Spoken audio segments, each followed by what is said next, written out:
तो दोस्तों, कैसे हैं आप सब? ज़रूर बताइएगा। मैं सरोज पंडित स्वागत करती हूं आप सभी का अपने यूट्यूब चैनल में। आप सभी का स्वागत करती हूं और मैं आप लोगों के बीच एक छोटा सा नाच गीत सुनाने जा रही हूं। वीडियो पसंद आए तो कृपया चैनल को लाइक, शेयर तथा सब्सक्राइब करें। गाना कैसा है कमेंट करके ज़रूर बताइएगा। और आप लोगों से रिक्वेस्ट है,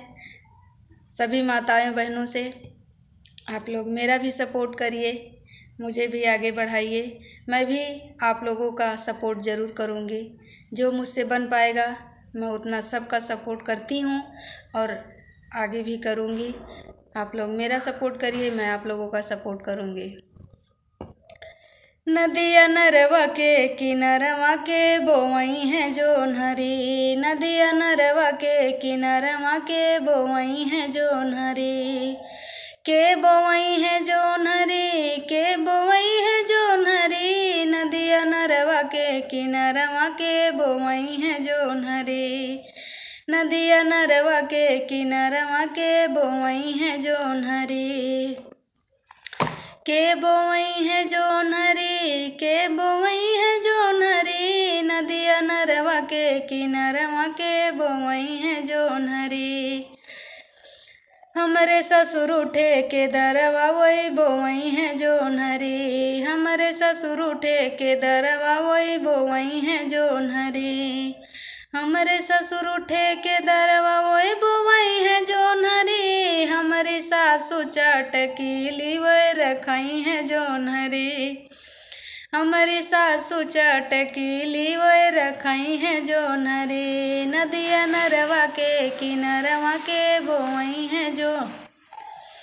नदिया नरवा के किनारवा के बोवई है जोन हरी, नदिया नरवा के किनारवा के बोवई है जोन हरी,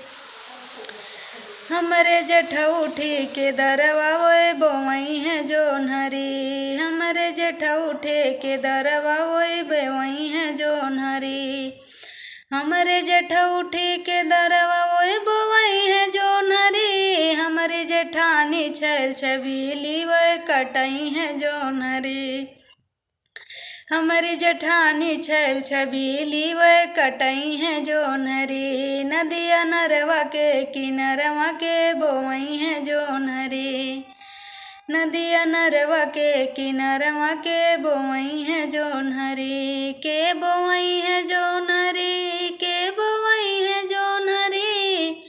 नदिया नरवा के किनारवा के बोवई है जोन हरी, नदिया नरवा के किनारवा के बोवई है जोन हरी,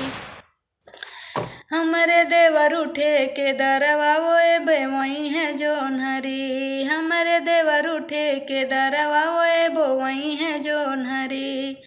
हमरे देवर उठे के दरवा वोए बोवई है जोन हरी, हमरे देवर उठे के दरवा वोए बोवई है जोन हरी, हमारी ननदी गौआ घुमनी वोए बुझई है जोन हरी, हमारी ननदी गौआ घुमनी वोए भुजई है जोन हरी, नदिया नरवा के किनारवा के बोवई है जोन हरी, के बोवई है जोन हरी, के बोवई है जोन हरी, नदिया नरवा के किनारवा के बोवई है जोन हरी,